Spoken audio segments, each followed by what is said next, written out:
Hello, welcome to Kanen. Today we had a beautiful Jura coming in. We descale it and we change all the components, the brew assembly and stuff, and deep cleaned, ready to go.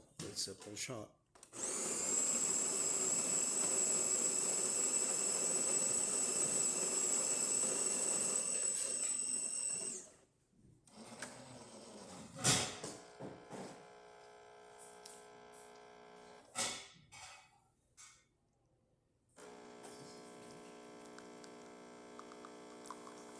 And if it's coming too fast, too slow, you can always adjust. We don't adjust the grinder.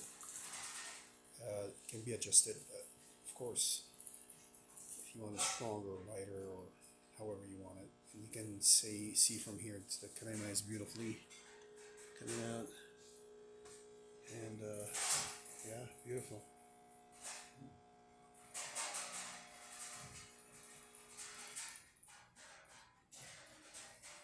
You can see beautiful crema, and the steam and water is working.